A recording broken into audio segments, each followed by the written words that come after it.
Hello Internet, and welcome to the film review. Today, we'll be jumping into lightspeed as we rediscover a galaxy far, far away. When I heard this movie was going to happen years ago, it felt absolutely surreal that this Star Wars story I know and loved was coming back to the big screen. So, naturally, I was more than a little excited to finally see this movie. So excited that I purchased a ticket for the 1:15 a.m. screening just to watch it the day it came out. This review will be spoiler free, but I'd personally say watch the movie first, just in case. With all that said, this is Star Wars Episode VII, The Force Awakens. From the opening scene to the closing shots, this movie is a visual experience in every possible way. J.J. Abrams is filming this one, and he knows how to capture a lot of different angles, shots, and frames, and make them work seamlessly together. This is Star Wars, a cultural icon if there ever was one. He absolutely had to get this right, and I think that he did. The scale of this movie, the way they filmed specific scenes of space and flying and the aerial battles were just breathtaking. It was like watching Hayao Miyazaki's Castle in the Sky and feeling like I could fly while watching that movie.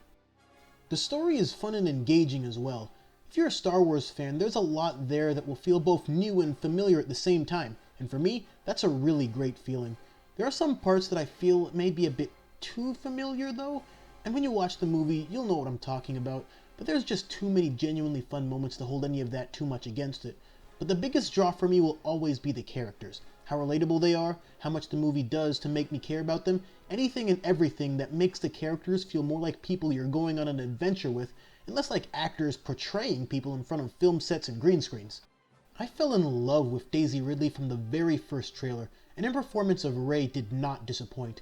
And there's a certain scene at the very end where I think the subtleties of her body language are absolutely incredible, and really capture a myriad of emotions that she's feeling at the time.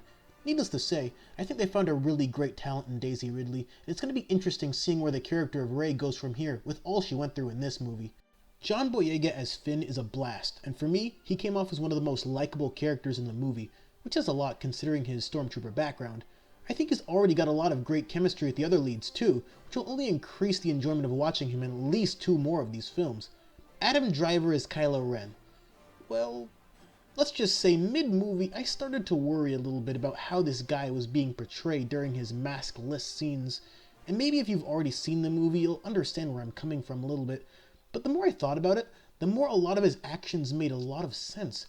I won't spoil anything else about Kylo Ren, but I do think that there's a lot of great places to take his character going into Episode VIII, which will land in 2017. Oscar Isaac is good in this movie too, but he didn't leave as much of an impression on me as some of the other characters we talked about.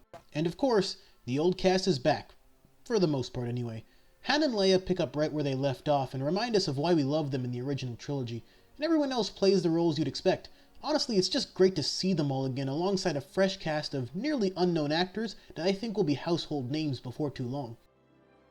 My biggest takeaway from this film is that this movie is exactly what Star Wars needed to jumpstart the cinematic universe it hopes to build, with Rogue One, a spin-off movie, set for release at this time next year, and Episode VIII 2 years from now. I had no idea what I wanted to see out of the movie, nor did I come into it thinking that this needs to happen, or wouldn't it be great if that happened. I just tried to keep as far away from spoilers as I could until the big day arrived, and I'm glad I did. Call me crazy, but I've got a really good feeling about all of this. For now, I'm steering clear of any arguments regarding how this movie compares to any of the previous 6. I think only time can inform us of how relevant this movie will end up being, and all of this is still pretty fresh. But I do think that there's an even better movie waiting in the wings, and, if I'm right, it could be something akin to Empire Strikes Back, which, for most people, myself included, is the best Star Wars movie to date. Tickets for this movie will be pretty hard to come by for at least 2 weeks or so I would recommend getting off your couches, chairs, or whatever you're currently sitting or standing on, I don't really know, and taking a trip to the movies. And may the Force be with you. Thanks for watching. If you enjoyed this video, help me out with the likes, subs, and shares, and check out my channel for other awesome content. Until then! Where the city it calls, black flag underneath my fall, black flag gonna keep us all, lifeless critic in a black grenade, like this is